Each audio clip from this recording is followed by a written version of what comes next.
Hi, this is Daniel Scrivner here with a quick preview of our next 20-minute Playbook episode, which comes out tomorrow. In it, I sit down with Andrew Jamison, who's the co-founder and CEO of Extend, which is the world's first virtual card platform that works with every single card issuer. In this episode, we explore Andrew's playbook, including why Andrew's a reluctant entrepreneur and how growing up in a family of entrepreneurs shaped his approach to building Extend. Why he goes running daily and always packs a pair of trainers in his bag when traveling, and how he manages his time and approaches leading the team at Extend, including just how much he focuses on culture and why.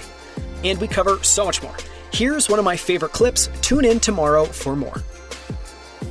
Are there any thinkers or founders or executives that you draw on for inspiration, or that you've drawn on for inspiration building Extend? Again, I take it from a lot of my own experience firsthand.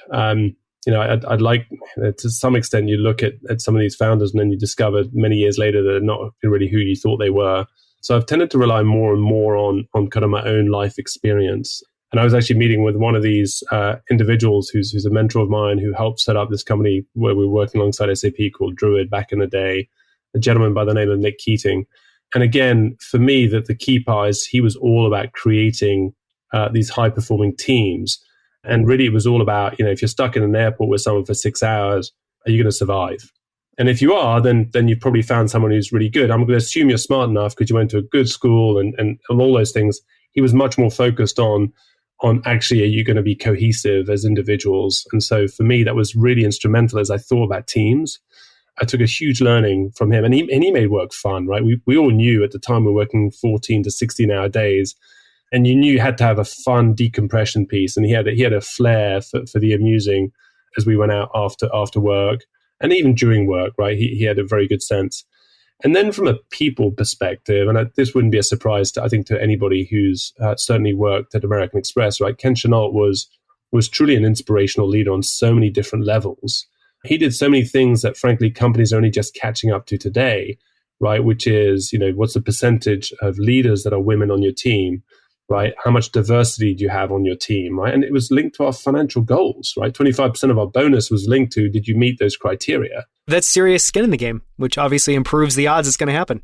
That's right. And his view was, unless we put in sort of some of these positive affirmation pieces, right, we're all going to sit there and not do anything about it. And so it has continued, right, inside of the company with Steve Squeri now. And I think it's ingrained in the leadership, right, that it's upon us to act, to create, right, a more equitable place at work. So that becomes an important part of it. And actually, it's funny, we had International Women's Day, and I think we quickly realized that 40% of the employees, 42% I think were women.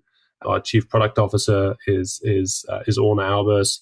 Our chief people officer is someone who used to work with my wife at the Brooklyn Nets. And so again, we've brought people into leadership. And again, I'm constantly asking people to hold us accountable, not just for who we employ, the type of business that we do as well. Are there any business construct that people aren't comfortable with?